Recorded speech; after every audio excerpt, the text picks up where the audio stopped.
and I kind of fell into it, started wholesaling, got into flipping, syndicated apartment buildings, and eventually hard money, which was probably the longest stint of my career. I was doing that for 17 years, and we were also doing trustee sales, so we still kind of flipped homes at the same time. But that's really the basis of my kind of knowledge, and just coming evaluating a lot of the transactions that we would get. I've been a part of maybe 10,000 or more, well, no, more now, transactions over my career, and so pretty experienced with regards to that investment side. A little bit more about one of the things I want to talk about today, which I think is probably what I get asked the most, is how do you figure out what the next niche is, right? And so I built my career on the niche of working with investors, and for years I'd try to get other real estate agents or brokers or people to work with investors because it was a volume of business. So I could handle, let's say, use 10 as a just number. If I had 10 investors that I was working with that were each doing 10 deals a year, right? That's 100 transactions I could be a part of. And it was relatively easy to work with 10 people versus trying to go out and get, 100 new people. And so once I figured that out, and part of it was, you figure this out because you're trying to figure out the most efficient way to do a volume of business. And so that's kind of what I came across. And then from there, we kind of, I grew into doing a variety of different types of transactions, from the syndication of the apartment buildings. And really, in hindsight, I probably should have kept all of these, but we were flipping them. And we were flipping them thinking, hey, we're doing really great. And at the time, I was 23, 24 years old, and you're buying a building for $225 that you put 80 into it, you sell it for $680, you think you're killing it, right? Until somebody, fast forward 15 years later, comes back to you when you're lending and says, hey, I got this great deal on this apartment building, and it's your old apartment building that you paid $225 for, and they think they're getting a steal for 1.7, and you're like, I'm not going to lend on that just on principle, because it's just, I can't do it, right? So I didn't, but he wasn't that happy, but I probably should have. So anyhow, so I'm going to go over some of the things that have helped me figure out where the next trend is going. And trends matter. This is one thing you'll hear a lot of media, especially right now, talking about the economy and how it's in the tank, or that things are happening. And I'm sure we've all felt sales slow, right?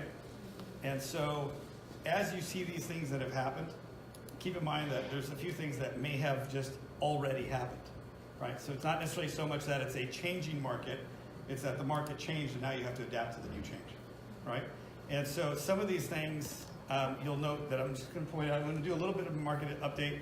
I don't want to bore you guys with that, because the point is later on, but I do want you to see some of the things that I'm seeing that might differ from what people are telling you on the various networks. And so keep in mind that a lot of these people that go out there, so earlier in the week I spoke at a real estate club, and what they said was, the title of it was, how to prepare for the downturn, or what to do during the downturn. And it was like standing room only. And the reason is that fear sells, right? Fear sells, sex sells. And so if you can scare enough people that they're going to lose what they've worked hard for, they're going to show up to figure out how to protect it. And so just keep in mind that there's a lot of people out there right now that are making a lot of money, scaring you into giving them money to figure out what you might already know what to do. Does that make sense? Okay, so I'm going to go into the niches, and really this is the whole thing for my talk today, is how to figure out the next niche, right? And I'm going to give you one of the niches that I'm doing that's working really well, that I think has the most traction. Fred touched on it earlier today.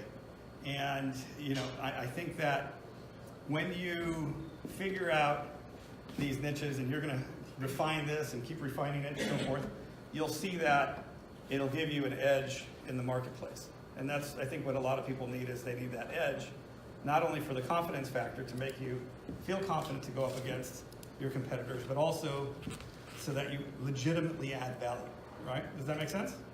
Good. All right. So here's the good news, right?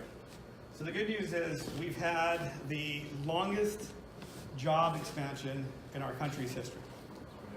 And so, in fact, the JOLTS report came out today, which is the job openings and layoffs. Jobs report. First Friday of every month. Yeah. So it showed we're now up to 7.6 million available jobs. I don't have a graph to that because that came out on my way here.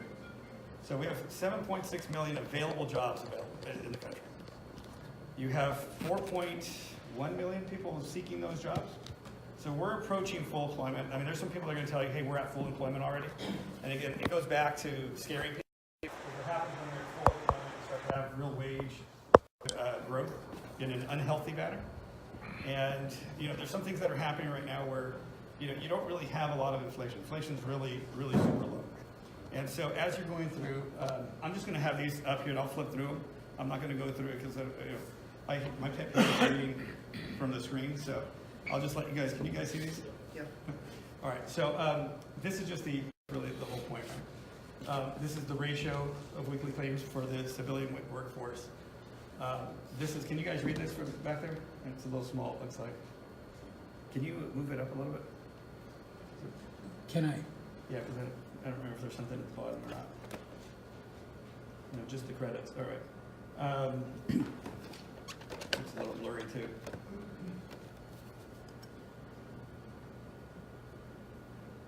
This is just outlining the changes. It's really just supportive information about how good our economy is doing. Now, the reason it's doing so well, right, is we have really the best world right now. So, and there's more coming on. So the ages 25 to 31 are considered the best. We have the millennials, which is just a huge group of people. So you have the millennials on this side, and you have the baby boomers that are exiting on the other side, right?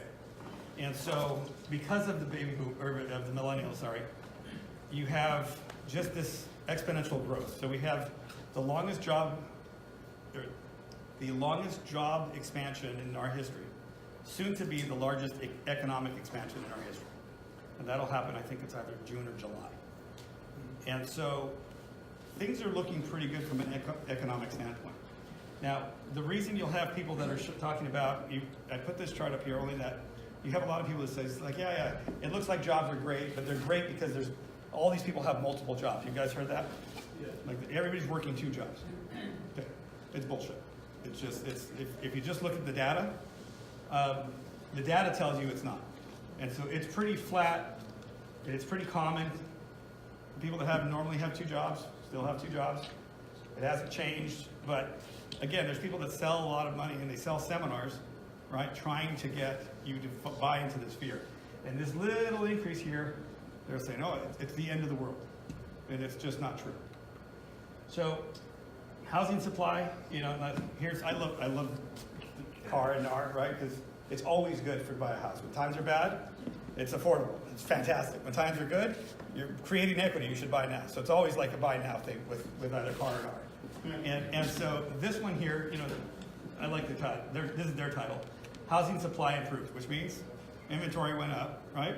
Which means sales probably slowed.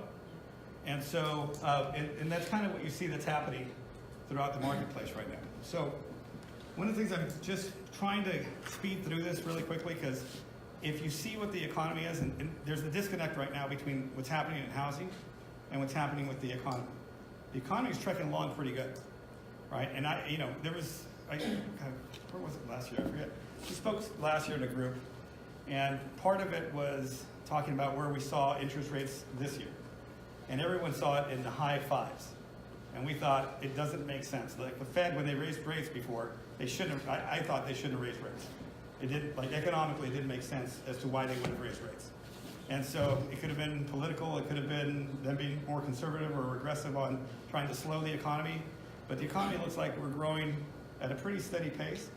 And maybe they have some fear over the job growth and hitting the maximum numbers. I don't know. But anyhow, it scared everybody, right? So all of a sudden, consequently, you had the spike in inventory, right? So you had inventory that shot up to 6.7 months or something like that.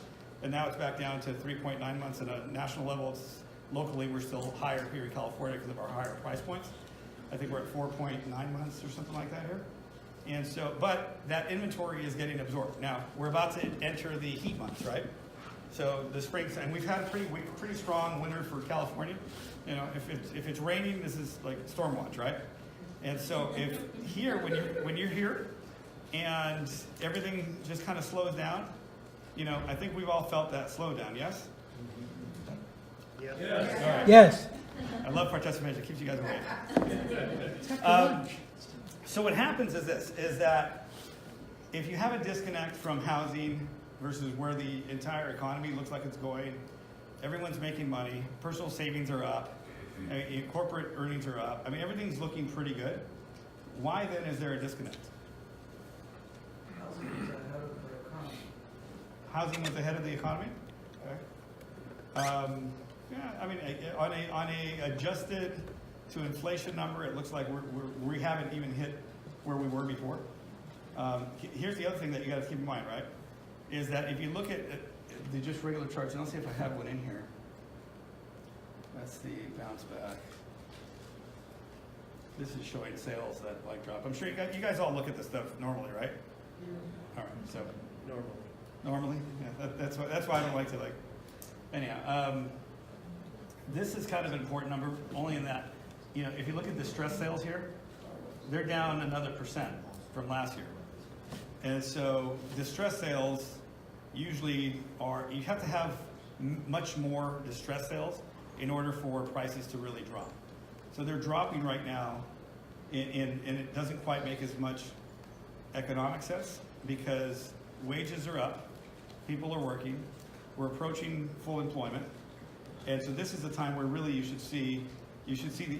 shouldn't see price drop, but yet you are. And so the reason is this, is that right now we have this giant millennial group, right? And they're buying homes later in life than before. You have the baby boomers that are now exiting, and they're aging out. Another word for that is they're dying, right? So, but they're aging out of homes. And so what happens is that as you get the baby boomers that start to age out, a lot of people have forecasted that, hey, you're going to have this big boom with the millennials. The millennials are going to come in and buy. They're larger than the baby boomers. And as soon as they start buying, it's going to be it's going to be like the 80s or the 2000s all over again. What we don't have is this: is because you have the baby boomers that are leaving, the millennials are really now, they're not. It's not like when the baby boomers were buying, that there wasn't that inventory. So you have demand and supply, and there was a significantly higher demand than supply. Now we have essentially the supply that's meeting demand, because as they're exiting, the baby boomers are coming in, and it's more of a replacement buyer than it is that boom. So the niche that you'll try to figure out is, how do you fit into that, right? How do you go into this marketplace and compete with the Zillows, the Purple Bricks, the Redfins? Everybody's picking colors. Zillow is out, right? Blue Zillow. But you know, how do you compete with the low commissions, and how do you add value to your clients, and how do you know, especially if you're an independent agent, how do you do this in an efficient manner where you can, not just perform and essentially, sell people into working with you, but how do you get people to seek you out? Because isn't that much easier if you have a business model where people say, hey, you're going to sell your house, you got to talk to this guy first, and you get referrals and referrals and referrals. So how do you do that? So I think I went over some of this. All right, so sales volume's down, right? The buyer profile that's out there right now is this. And we kind of had a little bit on the previous screen, and I kind of glossed over it, so I'm going to go back just to kind of talk about it. So you got 29% are first-time buyers, 16% are sales to investors, 23% are cash sales. So this number is still really high. The normal number is about 10% should be cash sales. Now I know that when I'm selling houses right now, these buyers are just really well qualified. And we just got an offer on a $1.25 million house. He's putting $600,000 or $700,000 down. He's qualifying for the balance. He's 25 years old. Not gifted down payment money. Oh no. And so YouTube, Snapchat. no, he's an athlete of some sort. Oh no. But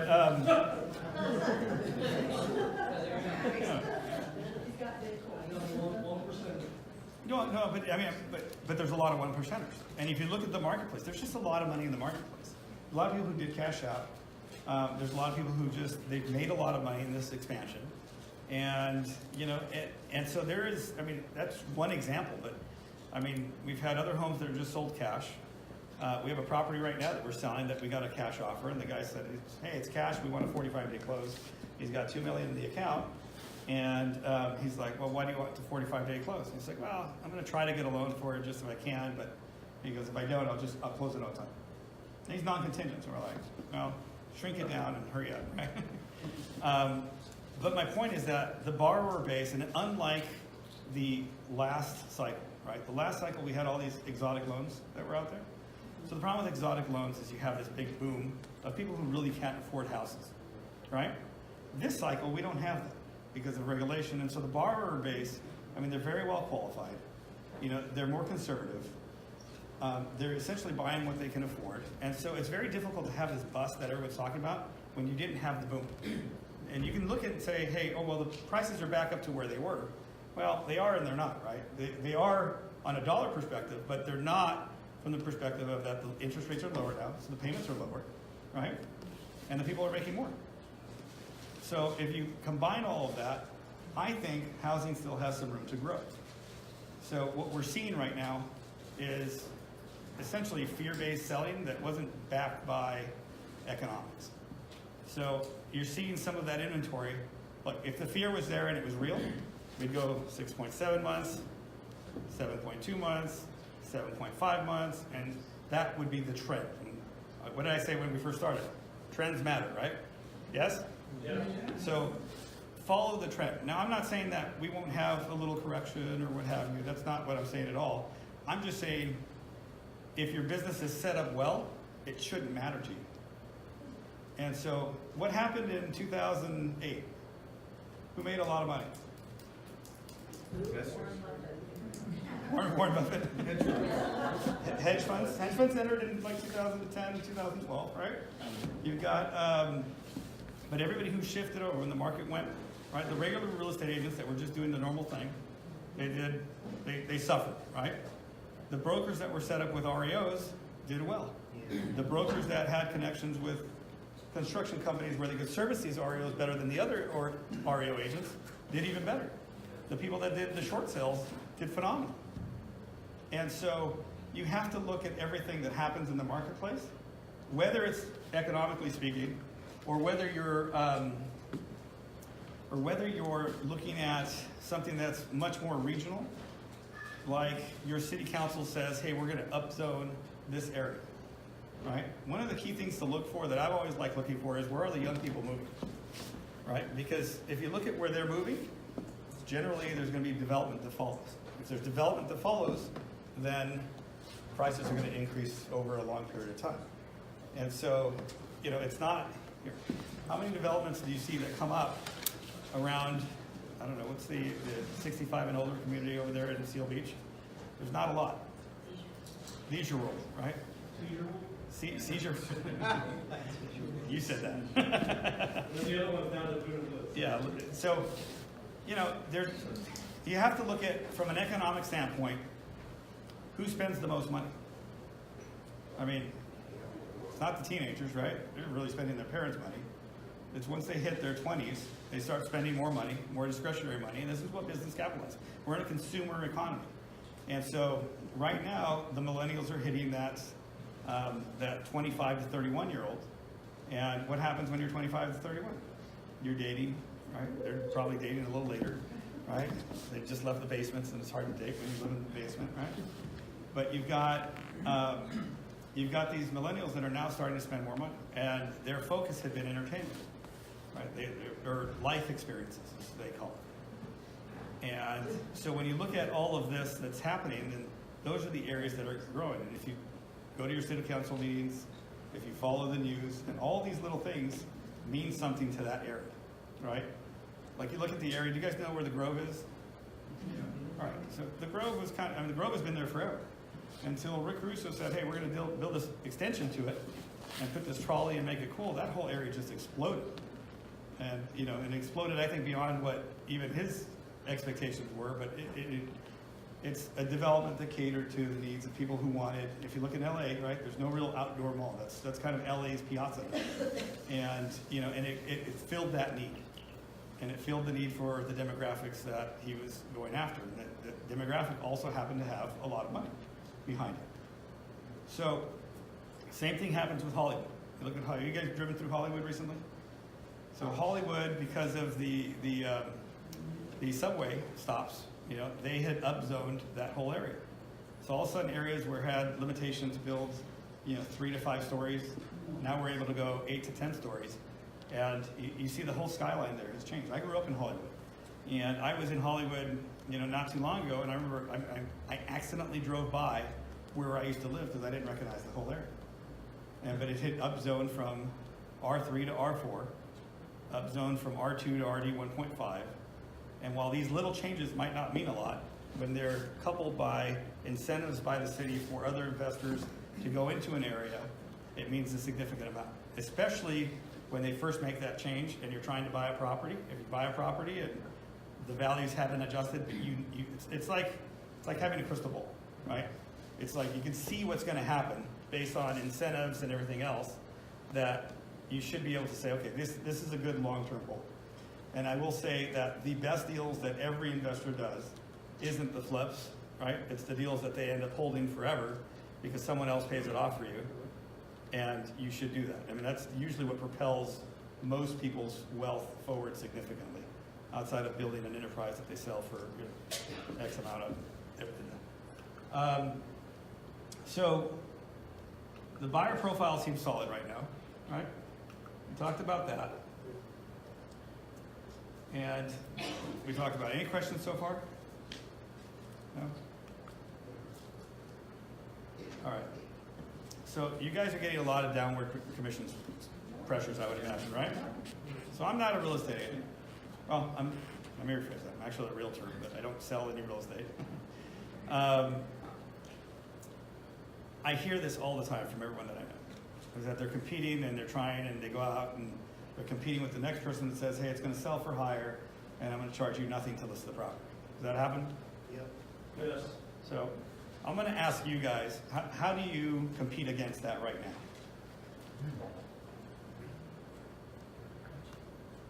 So if you're quiet, that's why you're losing. Right? I mean, what's some techniques that you guys do to compete against that? Be different. Well, usually on the ones that are doing this lower commission, there's always a little disclosure that comes with it, right? So if you're going for 1%, you're gonna have to do it for a certain amount of time. We're gonna reduce it, but they hit. You may not get the drone marketing, you know. I know in certain areas, like I'm from Orange County, I know the guys along the beach, they're not doing it. They're not cutting it, right? Because they know what they're bringing. But you see it in the lower price points.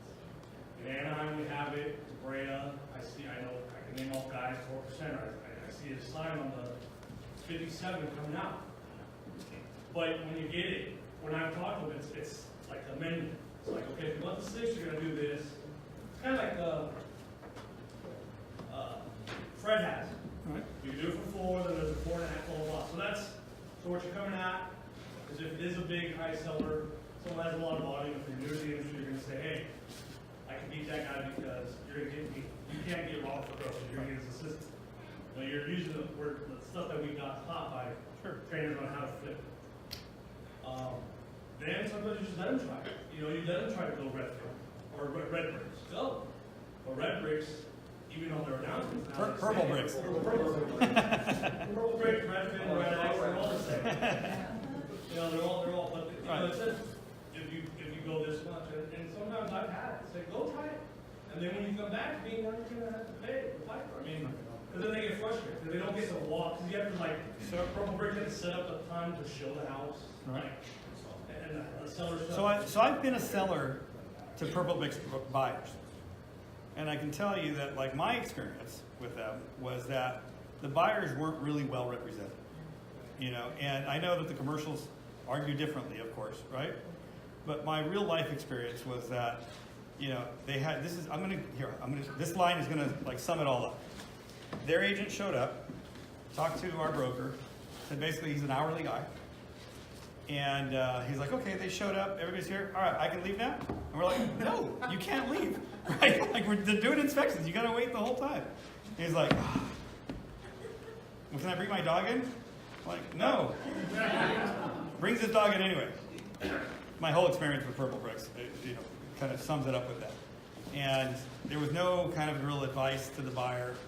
It benefited us, by the way. Yeah, Help. It was great. I mean, as a seller, I hope everybody uses Purple Bricks. But it wasn't very well represented. And we're reputable, so we did things that came up in inspection that we just fixed on our own, but they didn't even ask for. And we were like, hey, we're selling a remodeled house. We want you to get a remodeled house and be happy. But other investors might not do that. Well, we all know it. I mean, James pointed out how he does it. We want to be consultants. I mean, that's even what's all my business part. Like, I just want to be there to help you. Because we know on the buyer side, a lot of us, even when we've done open houses, the agents that's a selling agent, they'll say, here's the list, go look at it. Well, they already go look at it. So then for us, what we're dealing with is a home seller, they're saying, well, I don't want you guys to make a lot of money. You guys make a lot of money. So Mine. It's actually my phone. But it was my daughter. Yeah, here's the thing that I see, and I said this, I think it was probably 5 or 6 years ago now. We were speaking at the MLS in Downey, and or maybe it was Montebello, one of those. And you're speaking to a room of agents, and I said, listen, you have to be careful of is what Fred said earlier. If you're buying Zillow leads, is that you're paying for your own demise. And people had thought I was crazy. And I said, listen, in 5 years, the real estate shop is going to be the next Mexican restaurant. Just like, you guys all remember travel agencies and how they had travel agencies? Right? They went away when Expedia, Travelocity, and everybody else had because the need for the travel agent was no longer there. And that's what these companies are trying to eliminate. They're trying to, as much as they say they're not, right, they act differently. Right? So they can say, hey, no, I'm not trying to do that, but yet my actions show you what I'm really trying to do. And I was wrong, by the way. It's not going to be the next Mexican restaurant. It's probably going to be the next Chinese restaurant. Because that's the influx of people that we've had that came into our community. And, I used to not care about feng shui. Are you kidding me? Seriously? We got to have no. And now, a high percentage of our buyers are Chinese. And guess what? I know feng shui. Right? So it's you came at that when you're trying to fight fire with fire, it works sometimes. But sometimes water works better. Water was fire out. Right. So You know feng shui, you know that. that's right. So so how do you fit in? I put this together really late at night. So just bear with me. So we're going to play a little game. Right? We'll call it the what if game. So what if you can inject yourself in more transactions? So I want you to get thinking about niches and where it fits. The baby boomers are leaving. The millennials are coming in. The economy is pretty strong. But here's the thing that I think a lot of people try to do, right? You're trying to convince people to sell, or you're trying to sell people on doing something that they might not want to do. So what if you just thought about yourself and said, hey, these transactions are going to happen anyway, right? So how do you inject yourself in these transactions that are going to happen without them? And how can you be a part of it so that you can capitalize on that?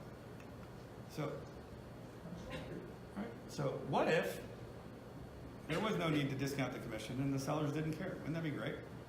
The sellers said, hey, I'm happy to pay you 6%, 7%, 8%, 10%. Now you're just dreaming, right? So what if all these sellers were looking for you, and they were looking to you because you were bringing something to the table that they either didn't want to do, couldn't do, or don't know how to do? So if you just keep thinking about these things, there's ways to just get business this way and find different niches. Now, the niches can be in whatever business you want. This is relating to single family sales here. And really the last one is, are you actually adding value? Right? And so how do you add value for these people so that they can seek you out. Whereas you don't have to go and learn every sales trick in the book. You know, that they're calling you to try to set up times with you so that you can help them. All right. So the niche. We call this the niche alert. Talked about baby boomers are aging out, right? We talked about their homes generally need work, and they need some updating. Now, even if they're in pretty good condition, it might not be the lifestyle that the new buyers are seeking. So part of this is wherever you're selling is you look at the demographics and look at who your buyers are. Some of them are going to be financed. A lot of them aren't going to qualify for financing. And, you know, if they're not qualifying for financing, they're going to sell it to who? An investor, right?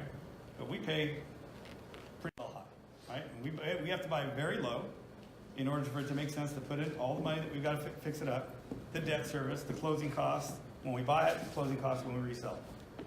And so if you can eliminate some of that, there's a niche there.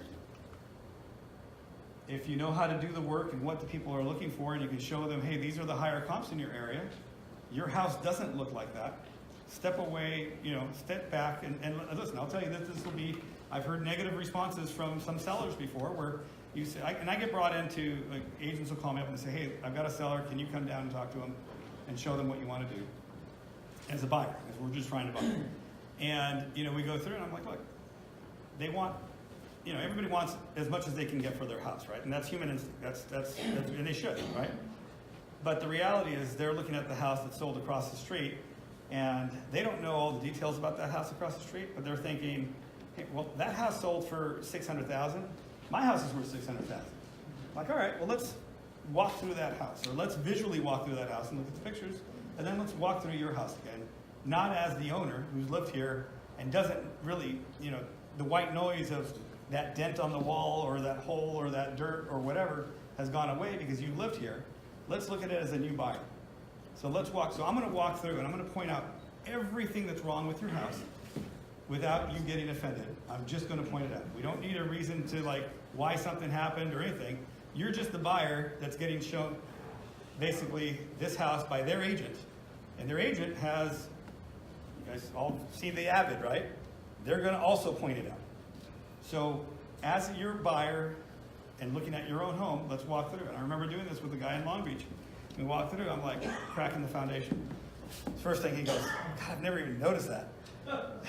I'm like, foundations are expensive, right? Walk through, I'm like, worn threshold, scratch on the hardwood floors.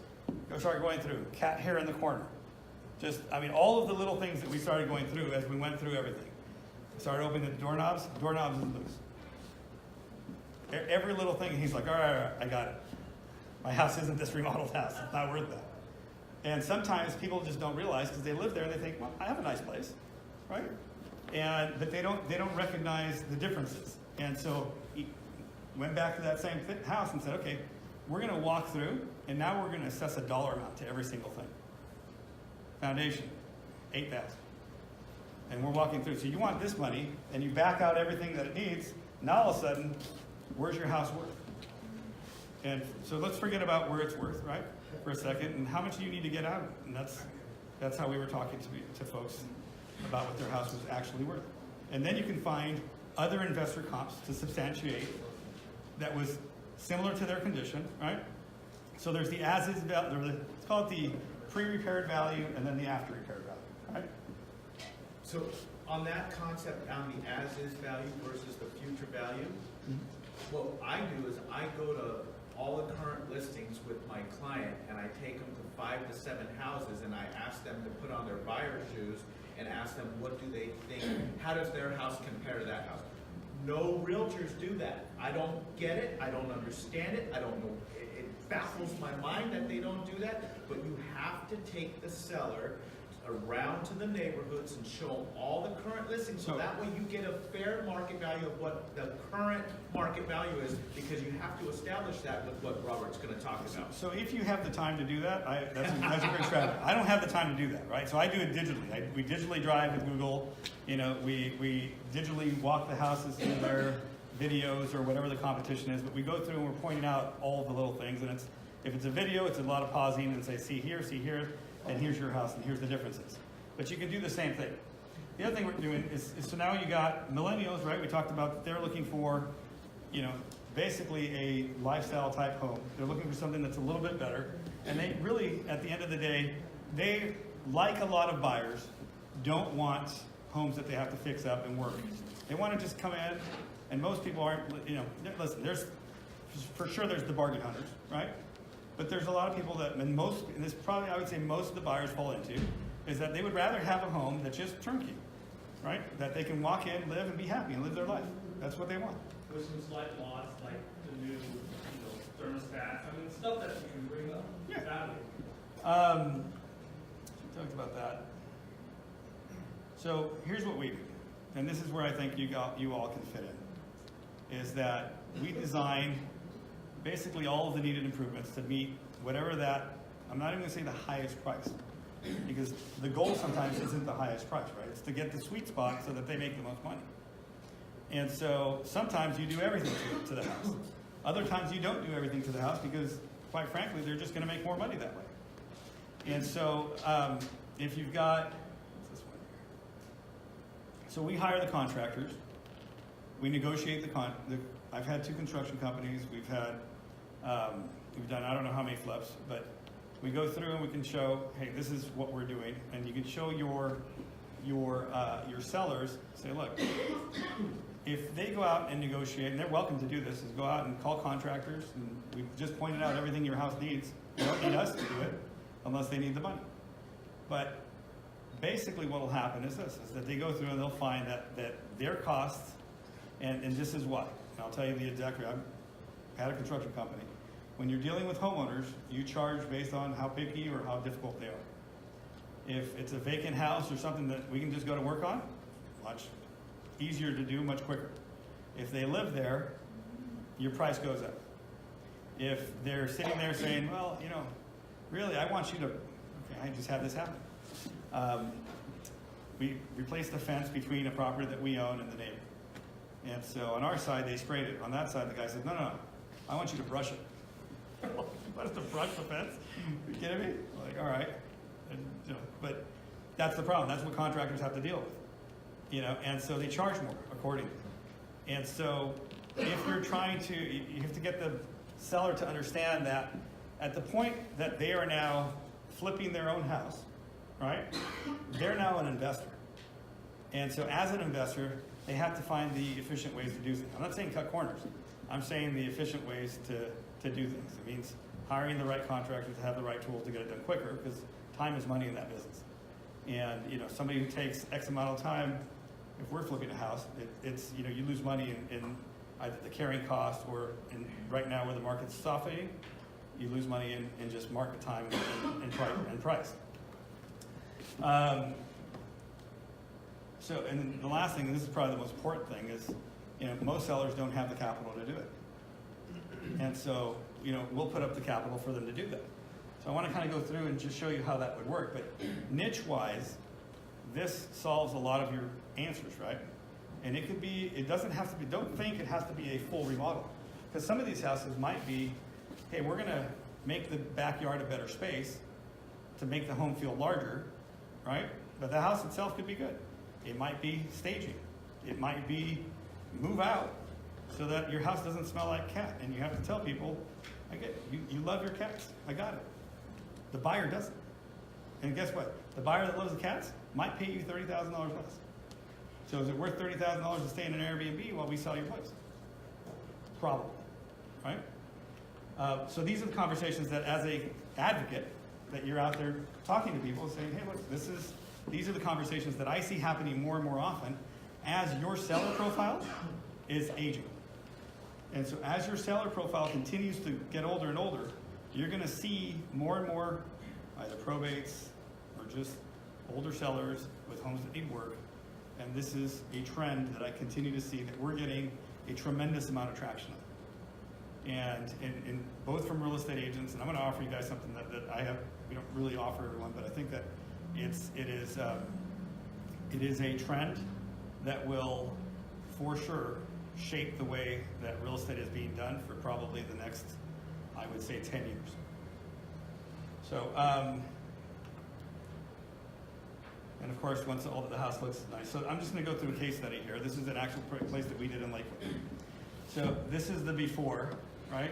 The house wasn't bad. And actually, by the time, I took this off of Google Drive last night, but by the time we got it, he was going through a divorce, and his, the lawn was already dead. But the house he had just painted, to give you an idea as to what he spent painting the outside of his house. He was charged $30,000 by a contractor. So when you say that, like, look, we're able to do this stuff at cost, and we show, you know, what we're spending on the construction, and if they have a contractor that they want us to work with, we're happy to do it. The difference is that we know what something should cost, so they can't take advantage of the homeowner. And so it's not to say that, hey, we're gonna go hire out, you know, John to go paint this house. That's not the case. We're gonna hire the contractors. But when they say, hey, it's $30,000, we're gonna tell them to take a hike, right? Because they're not the right contractor for them. He sold them on that this was some solar paint.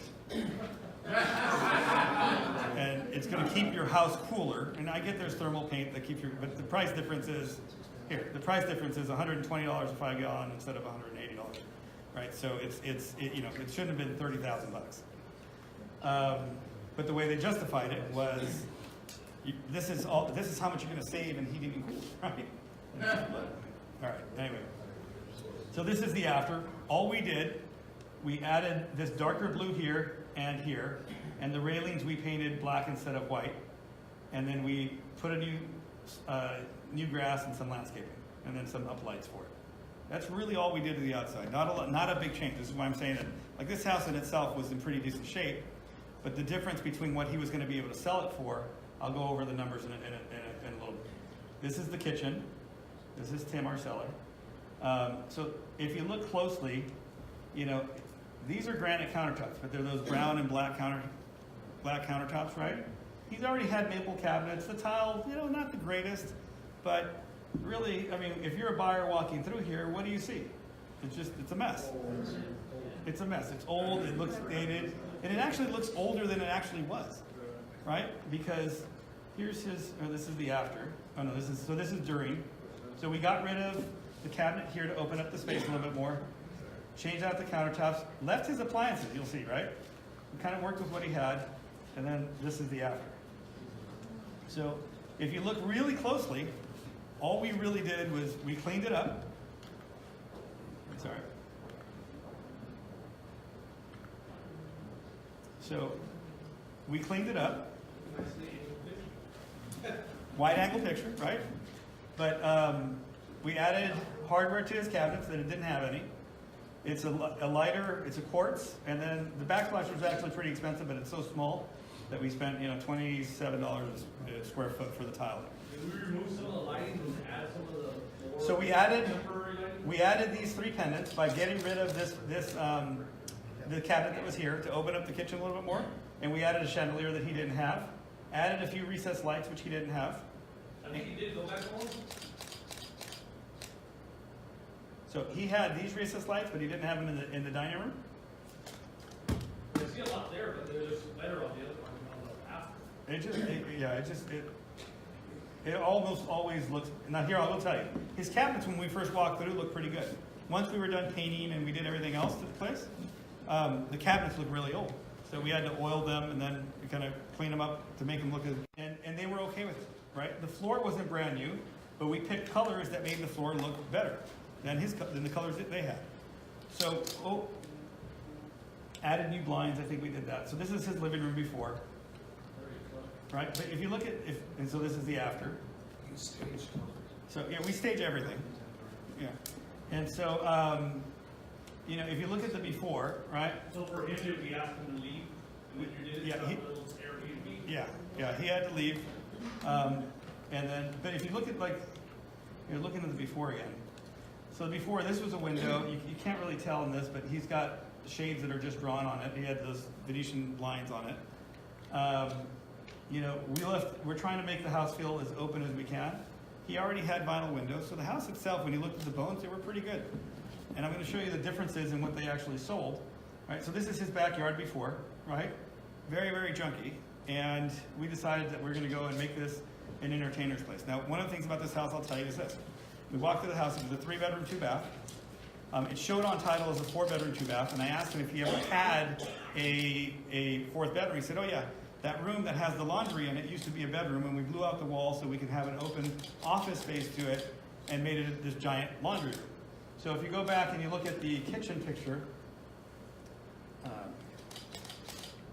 what we did is we converted it, oh, you know what, I don't have it. But we opened up a stackable, we put his washer and dryer here, so it was open to the kitchen. But we picked up that 4th bedroom. So if you looked in the area had, it was almost all 3 bedrooms for sale in the area, and there were 6 4-bedrooms for sale in the entire area. So we said, listen, you're on this particular house, Lakewood Boulevard. You're on a busy street. We have to offset this by giving your house some attributes that the other houses don't have. And the first thing is getting back that 4th bedroom. Because then your buyer pool, for those that's looking, you have much less competition, you're gonna make more money. The other thing we're gonna do is we're gonna give it some things that other houses in the area don't have. And so that was when we went to the backyard. So the backyard, now he had converted his garage into this kind of pseudo unit that was terrible. We cleaned it up a bit. But the backyard's really where we spent a lot of the funds. And so this is the after. So we added a barbecue, fire pit, which you kind of blocked by this chair, and then a movie screen. So that we made this whole entertainment kind of oasis that doesn't cost a lot of money, right? Yet the perceived value of it was significant enough to get him much more money than he would have gotten. Being as a 3-bedroom versus a 4-bedroom, having, dirt is the backyard versus something that someone's looking for. So Robert, how did you establish the original, the current value of the property before you decided to? So we look at comparables. We're looking at comparables that other investors have purchased, or homes that were in that quality. Because some of them didn't even go to investors. But first of all, you're looking for homes that are on a busy street, right? Which this one was. And so we're really just comparing apples and apples. And we're saying, okay, this house also needs this much work. And sometimes it is what Fred says that you'll have to drive, because 2 of the comps that he drove by on his own, we pulled from title because they weren't showing on the MLS. They were sold off market. And so it's not just the MLS, right? You have to pull all the title comps, and you'll see a lot of sales that are sold off market, that aren't showing on the MLS. How much was that backyard? Hang on, I'll go through that 1 second. Are you partnering with the seller on the? I am, and so I'll go through those numbers here. Yeah, and so here, give you an idea how much backyard. So this setup for this barbecue, I think we spent roughly, let's call it $1,500 there. The movie screen's a couple $100. The wall to build it, it's probably, let's call it another couple hundred. That's about 150. And then the electrical running back was maybe we spent, I'm going to say $750, $1,500, and this cost almost nothing because we didn't. Well, actually, I take it back. We did run a gas line too. So because the gas in this particular house, the gas meter was here. And So did you leave that with the house? we left everything with the house. Oh. Yeah. So they get the movie screen. They get this. There was also what you don't see here is against the house. We added sound, so there was music. And again, things that aren't very expensive. Are we putting Bose speakers everywhere? No. Right? We're putting Pyle speakers. And so, but the perceived value at this price point, right? This is Lakewood Marketplace. They don't have this in their neighborhoods. And so that really helps perpetuate the fact that, look, I get we're on a busy street, but turn up the music, right? Or go enjoy your movie, go do whatever it is. And here's the other thing is that this is all outdoor square footage that makes the house feel much, much bigger. Right? So when they're looking at the house, and that, 4 bedrooms, you'd think a family would have bought this, right? Single guy, 26 years old. And he's like, look, I've been looking for houses for a long time, and in looking for houses, he goes, I'm like, oh, where have you been looking? He's like, my agent told me I should come look for this. He goes, I've been looking in Hacienda Heights. I'm like, all right, so this is kind of out of the way for you, right? And he's like, yeah, but this is the house. And so he obviously is property. So this is the master bath. Can I ask you from a practical standpoint, Robert? So I'm just a day-to-day realtor, Okay. right? And I'm looking at these opportunities step by step. do I want to contact you first, or do I want to eyeball these things? I mean, give me on a practical. So on a practical basis, I think you want to see it and see that it could be more than what it is, right?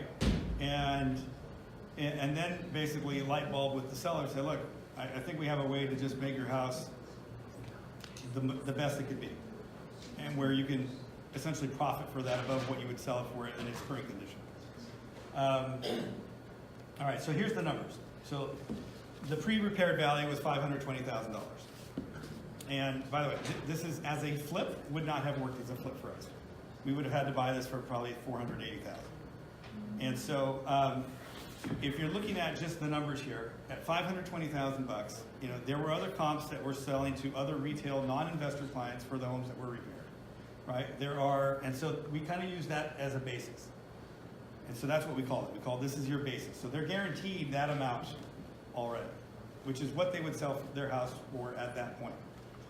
But we're going to do the repairs, and in this particular house, we spent $45,000.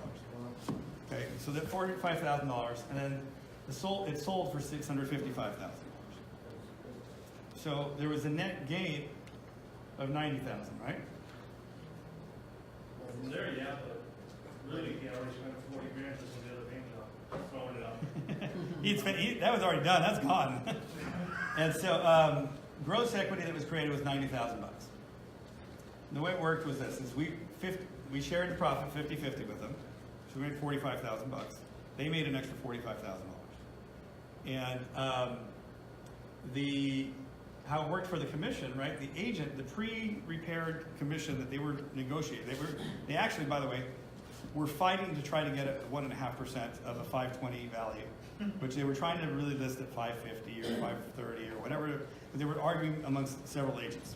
This happened to be a divorce scenario where the wife had somebody that she wanted to use and the husband had someone else. So we had to go to court, and the judge allowed him to use the agent that brought us the transaction. And the way it worked was she was going to get 1.5% commission on that 520 basis, which would have been $7,800, right? The after repaired commission was 3.5% because they got the full 6, and off of this value, so they made a significant amount more in commission. That sound reasonable? So how does that? How does that factor in? You have 90,000. You're saying you're looking at sale price 40%. So keep in mind, they're going to have these closing costs, whether they sell for 520 or 650 or 700. They were still going to pay a commission, and so they still made an X amount of dollars more. That's coming out of their $45,000 is what I'm asking. It's not all coming out of this 45. No. You guys split that. Well, no. So what happens is that so part of the difference between the 22 and the 7,500, we would have that's where they're paying a little bit more, right? Because they're paying this. So they're still making it. If you look at the 45 was a gross number, they're really netted in this transaction. I think about 32,000. Is that right? So yeah, so they would have netted about $32,000, like net. So how do you handle the $44,000 for repairs? Do you do a note, record a trustee, or how do you secure it? How do I secure it? Yeah. So I mean, so there's a lot of different ways to do it, right? Our contracts are so I have an attorney that handles every property that we do like this because you're dealing with consumers, and so part of it is we have a design contract. There's a performance deed of trust, right? We have a construction contract that goes with whatever contractors that we're working with, and then there's, of course, the fourth part is the listing agreement. And so there's multiple components to it to secure us, but there is a instrument that gets recorded against the property, either a deed of trust, or in this one we did a construction lien it was a voluntary construction lien with the owner. So we essentially recorded the construction contract. Not the way I would probably do it going forward, by the way. Right? Going forward, we're doing more of an actual JV agreement and a deed of trust that coincides with that. So as two different entities, the entity that takes care of the lending the money and the listing agent, so it doesn't have any. No, they're all different entities. So All right, so, oh wait, there's more. Oh, you can't even see, this is the sham wow guy. All right, so here's the numbers, right? So we made 45, the agent made 22, the total 67. The agreement was, and this is part of the agreement, right? We disclosed this, is that the agent was bringing us in, and we were splitting the profit with the agent as well. So the agent actually now got 50-50 of that, and netted 33,000, which is roughly a 5% listing commission on the 655, or 7% on a 520 house. My question is, where are you looking, or where will you consider properties? Is it just residential? Is it residential and potentially commercial? So the commercial deals, I would look at the resi type commercial deals, like the apartment buildings. Those work fine. In fact, I'm doing one that's well here, so this is a 5-unit building that we just did, right? This is the before. And this is actually, we're about to open escrow on this now. And so this is the before, and really what we did to the outside is we painted, we had kind of made it more Spanish style versus kind of 70s looking. So to answer your question, areas, we're doing pretty much most of Southern California right now.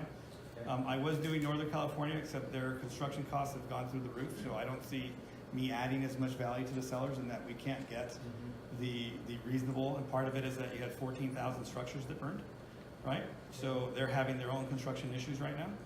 So I stepped away from Northern California, but Southern California is going very, very well, and and I see it where a lot of agents, not only can they make more money, but also what happens is that there's a win-win here, right? It's unlike before where I was working with, this is what I actually like about it is, as an investor, when we're buying properties, we've really got to buy it really cheap. So here we're saying, okay, look, you're going to sell it for this amount, you're getting that amount anyhow, right? So that's your net basis, that's your guaranteed to get that, and then above that, we're gambling that we're going to get back our repair money, that we're also going to make a profit. So if it sells for less, we make it. And it's kind of that put up or shut up. I was going to ask, has there ever been a situation where you've done these repairs and afterwards the seller is like, oh, it's a brand new house, I want to stay? Okay, so we haven't had that, but we are prepared for that. Okay, so his question was, have you had a situation where the seller says, wow, this house is beautiful now, I don't want to move, I want to keep it, right? So part of the contract is a joint venture agreement, and there's two components to that. And so one of it says if they sell it to their friend, right, or a known entity, or decide to keep the property, that we're entitled to this profit as a minimum.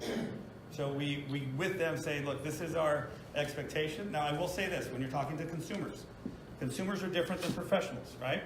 When you're talking to them, you have to be very, very conservative.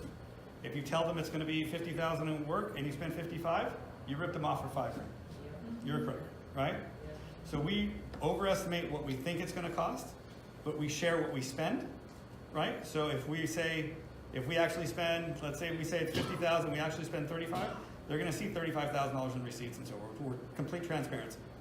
And so, but then you're a hero because you saved them $15,000. Now, this particular house we told them was going to sell for $605,000. He got $655,000. Was he happy? Yeah. Everybody was happy. And we made some changes originally to this construction. Initially, we were going to try to spend $25,000, and while we went through, there were some other issues that came up. We said, look, we can do more, but we think we can end up with more. So we adjusted this on the fly with them. But as you're going through, you should undervalue the ARV. If they're only making $5,000, it's really not worth it for them, right? But when they're at the point where they're making 20, 30, 40, 50, 80 more, it becomes very, very interesting for them to do. We have one in Arcadia that we're about to start that the basis was $800,000. Our safe value is $1 million. I really think it's going to get $1,070,000 to $1,100,000. The agent that brought it to me swears she can get $1,150,000 for it. But I think it backs the freeway, so it's got some feng shui, right? It's got some negatives. End of the cul-de-sac. Yeah, right. So there's some issues there, and Arcadia is a very heavy Asian population.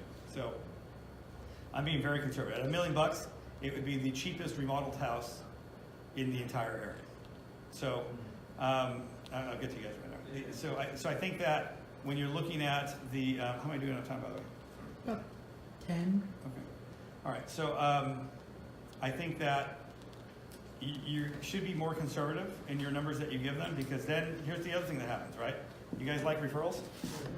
Okay, the Arcadian one's a referral already. And it was basically same thing, right? We undervalue the ARV, and it's not really that we're doing it on purpose, we're just being conservative, because we want to perform on 100% of what we tell them. And so they sold for more, said, hey, listen, my aunt's about to sell her house, can you go talk to her? And let me just tell you, when you're dealing with this population, they know a lot of people in that same population, right? That same demographic, right? Young people know young people, older people know older people are selling. You're just going to perpetuate the referrals in a significant way. So they need to move out while the construction is going on. Okay, hold that. We're going to go in order here. Okay, so, I would like some clarification on the commissions, because it looked like there was only one agent involved, No. Those were listing commissions. but those were the listings. Those were listing. We paid 2.5% out to the selling agent. To the buyers agent. Right. Okay. Yeah, I only listed what the listing agent was. Profit was. Up to what price point are you willing to So go I'm- further invest? About to start one in Pacific Palisades in the Alphabet Streets. We're doing a 2.2 basis with a 2.6 exit, we think. We'll put about, I mean, we're saying 150. I really think I can get it done for about 100, if not less. House isn't in bad shape. We're not doing anything. It's just, in that area, it's going to fill a niche. So the 2.2 is from a developer that they got, who's going to tear it down, build 4,000 square feet, and sell it for 4. And so problem properties are not an issue as well? Problem properties such as, Foundation? no, it's just all work. Workers work. What's our net number that we want to split? Like, what do you want to say, okay, we want to make at least 40, so now we don't want to get 20. So here's the opposite thing, right? And I'll answer that. I mean, ideally, you're splitting 50-50 with the owner. Like, but we have had a scenario where the owner said, listen, we don't want your money. Well, we have the money. We don't want to do the work. And we did a 35-65 split with them because then we had no risk, right? But for the most part, it's 50-50. No, yeah, split them. What's the, what do we want the? Oh, the dollar amount? Yeah, what do you want Oh, to I get? see. Okay, so it has to make sense, right? I mean, because it's still a lot of work. So I mean, if we're netting, if ARH is netting less than like 20 or 25,000, it doesn't really make sense because it's the time efficiency that we need for the manpower that we have. But there are things that we've done where we've done. Here's basically what I'm looking for. We try to almost double what we're putting into the property, and that kind of, I mean, it's kind of the rule of thumb. Doesn't always work out that way, but the one in Pacific Palisades, to give you an idea, is we're capping our profit. We said, okay, we're going to put in probably 150,000, and we'll cap our profit at 150,000. And so the seller in that situation has a chance to make 250 or 300,000, because the 2.6 we're being told is fairly conservative, given that the area is selling for 3 million plus. We're just going to be a smaller house because we're not adding on or anything. Are you the decision maker solely, or do you have a partner that has, and what time frame are you looking at to get a decision? To get a decision, I'm 90% of the decisions if it's my money.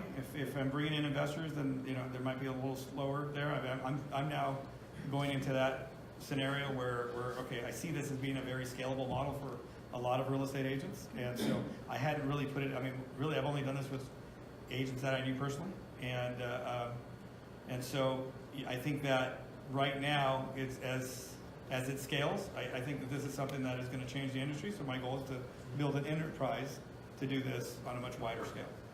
So right now, to answer your question, I mean, almost immediate. 24, 48 hours at most, When we find a property we're trying to list with this niche, what do you want from us? Do you want photographs? Do we need to get bids for things? So you don't need to get bids yet. Really, photographs are fantastic. Okay. And so this is my cell number. So you can text me at this number here. I think I've always given you guys my 310 number out here. Huh? All right, either way, they both come to me. Okay, so we don't have the listing yet, but we send you. You don't have the listing, say, hey, listen, I'm talking to this homeowner, Right. and what do you think? Here's what I think, here's the pictures, and this is what I think the as-is value is, this is what I think the after-repaired value is. And then we're gonna have a dialogue as to the best way to approach them, and it might be that that you say, hey, can you come with me? Or, and I don't, it's not necessary, by the way, but if that is a better scenario, because you want me to walk the house, then if I can't go, I'll make sure that one of our contractors goes and walks the house. But usually right now, I'm at the level It where. doesn't matter where, like I'm out in Temecula, so it doesn't matter where. It's okay. Yeah, sure. Yeah, we have one in Rialto and one in Riverside, I think. Okay. Are you still as involved with the ADU aspect as you were last year? I still like ADUs. I mean, the ADUs are well, I mean, see, so I was taking them to be, if you remember, ADU ready. I wasn't finalizing the ADU 100%. Because part of the challenges with the ADUs is that, you know, you have to find comparables with the ADUs, and there's just not a ton of them. Now, as they get better, you know, I like being the pioneer for certain things. This is one of them. But with ADUs where you're stuck and you're beholden to some guy's opinion and some underwriters kind of quantifying that to be valid, then your profit is just being held by someone else. That's a little riskier for me. Usually, owners need to move out so the construction can Yes. be done. Who pays for the mortgage payment? It's their house. So, It's part of their investment. okay. Yeah. And now, here, we're doing one in Rialto I mentioned. We agreed to cover half of the mortgage payment if it took more than X amount of time in construction. But keep in mind that a lot of these houses, you're talking about a 30-day repair period because they don't need everything. And you're trying to get that particular house, not necessarily to become a different house, you're trying to make it the best that that house can be. And so when you look at things like that, unlike an investor where we say, hey, let's open up all these walls and do this, and they're 30 days to get your plans approved or 60 days to get your plans approved, and the house is just sitting there, you don't have to do all of that. Maybe we're going to open up a non-bearing wall or something like that but not completely reconfigure the place in its entirety. And the reason is that we don't have to sell it for the top of the market in order for them to make a significant amount of more money. You just gotta maximize their profit. We have to maximize what they've got. Just a clarity question. We're talking about homeowners with equity. We're not talking about short sales. Talking about homeowners with equity. You can't do it with short sales. Yeah. Yeah. Unless it's well, no, you can't do it with short. It wouldn't work. Percentage. No. I mean, unless it was going to take them, the repairs were going to take them out of that short sale situation. Got it. Right?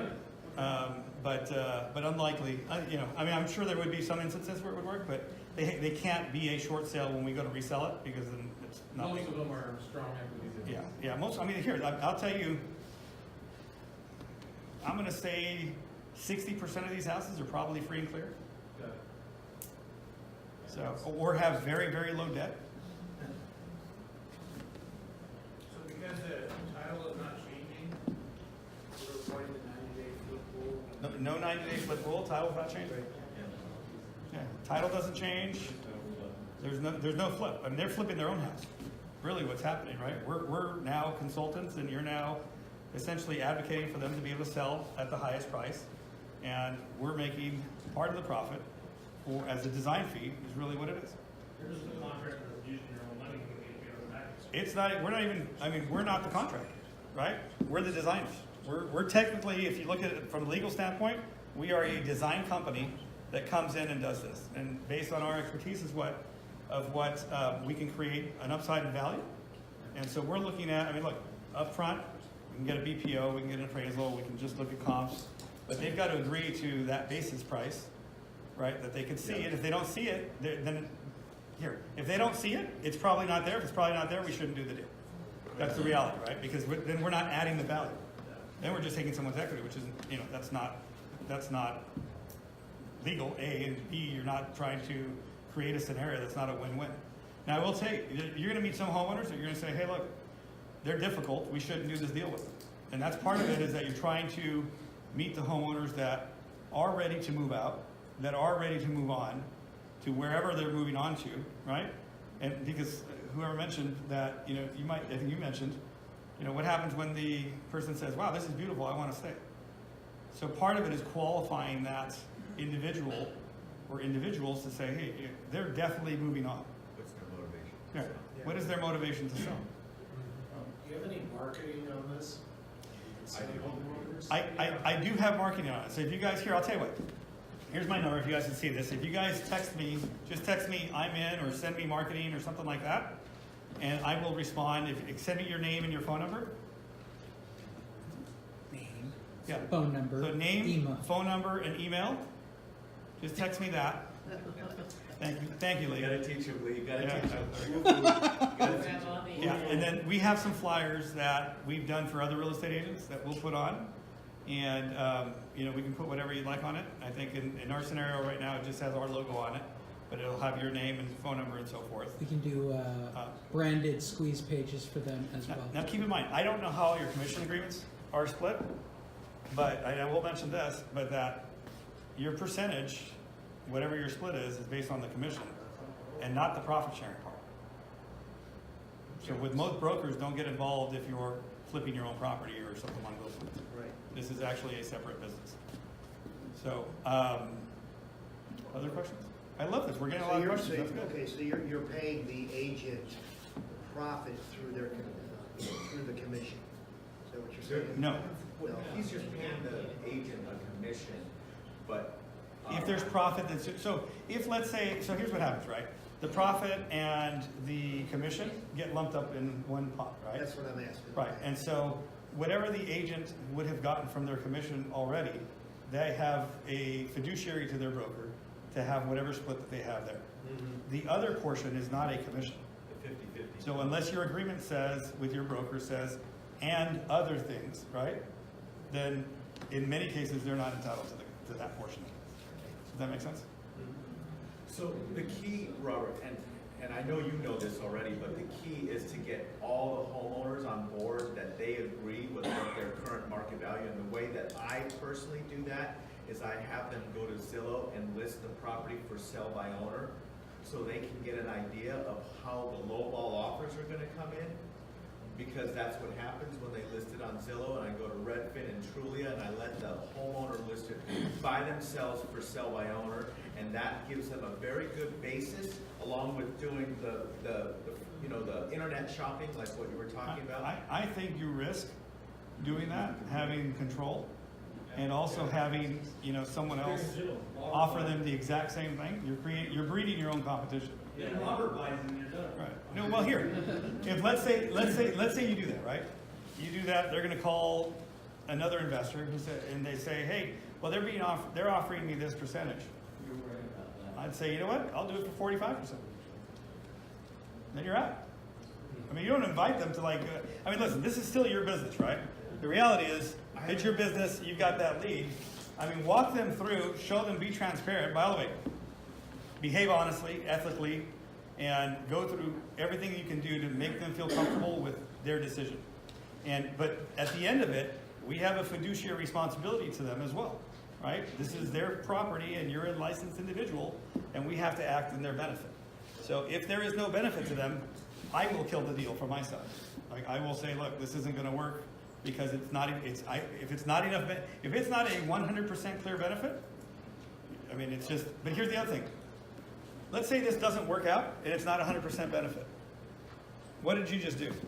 Did you just not earn their trust by helping them how you're going to figure out how to make them more money? Did you not connect with them and do more work product and you're in front of them more because we're trying to get estimates? There's a whole process, right? It doesn't just happen immediately. We're going to get estimates. We're going to do things. It's like, hey, look, here's the skinny, here's the medium, here's the high, and one of them is going to work. And if none of those work, hey, listen, okay, it doesn't look like that's going to make the most sense. Why don't we just list it at that 1%, 2%? It doesn't matter. Goes back to what I originally said. Inject yourself in as many transactions as you can that are going to happen whether you're a part of that transaction or not. That's how you're going to end up making more money. If some of your clients are indigent, got no money, will you help them be able to? So the one in Arcadia, roughly $100,000 in remodel, right? She wanted to gift her son $200,000 to $250,000 so he could buy a house that she's going to move in with him. And so we basically, that one we didn't just put up the money, we helped her get a loan for $400,000. So she ended up with the money she needed, extra capital, and the repair money. And so the goal is look, at the end of the day, what are we? We're problem solvers, right? So if you're solving a problem, there's a way to get it done, provided that there's A, enough equity, and B, that there's enough profit for them to make sense. Create it, you'll consider. That's right. How do you keep the control of the property while you're doing it? You have some city doesn't come on and kick you out or change this money. How do you control the control of the property? How do we control, so the question is, how do we control the property so that the seller doesn't change their mind when we're mid-construction? Okay, so there's a contract. Part of the contract gives us a power of attorney to make decisions on the construction side.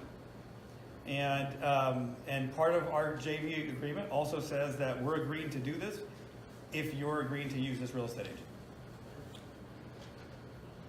So we try to support you guys as much as we can. We also added in some other things in there that, because we want to make sure that they're making the right decision, like a 3-day right to rescind. Right? Now, Rob, just to ask, on the referral, say we get a deal, we do it. Wait. Did that answer your question? Yes. Yep. Okay. On this one, like the one our agent's referral, will you use us, if you remember us, that we gave you that one referral, will you use us to list the property again? They called the agent. They didn't call us. Oh, okay. Yeah, the relationship's with the agent. It's not with us. We're essentially your arm. Okay. I mean, we're your arm to do all of this stuff. But yeah, if those, I don't know that I would have, unless they mentioned the agent. If they mentioned the other agent, I mean, it's here. Look, you can't. Yeah, it would be short-sighted of me to sit there and take it, and then you find out, and then it got. I don't care. I don't care about the money enough to like want to. I remember a few, months or summits ago that we talked about how approaching investment, you've always given us good tips, and every year it's always something different. You're always staying on top. I can vouch for that, Carol can vouch for that. So a few years ago, when I think we were in Vegas, we were talking about how we should approach investors that are doing the flip, when the flip market was there. Right. To be the listing agent for them and say, start bringing them buyers. Right. Now we've gone to a different. Right. Well, now part of it is that, okay, inventory is up, but the reality is there's so much competition out there, even from the investor side, that it makes it very difficult. The other benefit that I like about this is that there aren't really lenders that are lending this money, so there's a big barrier to entry. So I'm the guy that you come to because it's really difficult to get money for a seller to do repairs on a house that needs work. Right? On the note, you're a problem solver. Right. As far as your profit with the agent, would you suggest that we set up a separate entity that would be paid through the closing disclosure? I mean, look, it's not necessary. I would think that's a question for your accountant, or depending on how you're set up with your broker. If your broker might want you to do that, we certainly disclose it to the seller, right? Right. And there's some scenarios where the profit margin isn't enough, that we don't split with the agent, but they make the higher commission. Because and a lot of the lower price points, you're going to see that because the reality is, look, it's the same amount of work for me to fix a property in Pacific Palisades than it is to fix a property in Temecula. Or, well, let's use San Bernardino because Temecula's got good price points.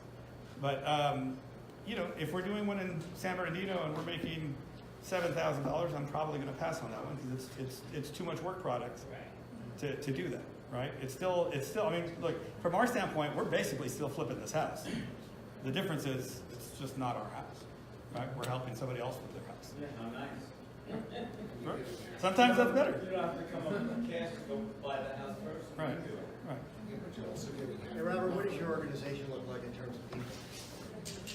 Today, Yeah, small. yeah. Yeah, I was semi-retired in 2014. I got bought out of a company, and I didn't do anything for really 2 years, and kind of stumbled across this through my conversations with a lot of agents and needs. So, we've got an in-house bookkeeper, accountant, a project manager, and assistant. So, You had all the contacts from all the investors being the owner of Bank of Loans, though. So you had all. Yeah, but the investors are. I mean, look, the investors are basically my competition. They would just call me to JV on deals when they got title cash. And the agents same way like last year. Last year I was telling you guys, hey, bring me the fixer deals, right? And then we can JV on them. And I still do that. I mean, but I see that the trend, going back to trends, the trend is this is accelerating at a much quicker rate. So I wanted to bring this to you guys and say, hey, look, this is something that maybe you're not looking at right now. And the opportunity is really, really grand when you're not just trying to here, look at it this way, and I'm gonna just, this is gonna kind of, I'm okay? All right. You know, listen, as a real estate agent, you have to recognize that you're not in the same business as it was in the 70s, 80s, or even 90s, right? Back then, you used to have to look through a real estate book that was black and white, absolutely hit the caravan every single time, so you can tell your property, your buyers, and you earned that 6%. I mean, and really, even then, people would like negotiate with you a little bit, but the reality is, you weren't really earning that money because it was a lot of work, and you had to keep notes and keep your own. And today, you don't have to do all of that. In fact, today, you don't even really have to show the buyers properties because they're on their own looking at open houses. And so your commissions should get compressed, right? But here's a way that now you're earning your commissions again.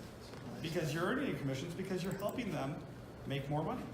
And let me just tell you, very few of these people have then argued a higher commission because your portion is, we're going to oversee this company that we're bringing in to help you. And we're going to make a little bit of money from them, but you're going to pay us the full amount, and do you really care? Like you said, it doesn't matter if you're going to be in some way, we're going to be in at 520. They're now making, Let me ask. 6% has already been covered by the 650. I mean, So let's say that scenario, and they said, no, I just can't pay you 6%. Are you going to say no? I mean, really? Right? You're going to say yes to whatever and give me your referrals. That's really the reality of the situation. Other questions? Good? All right. Thank you, guys. Thanks, Robert.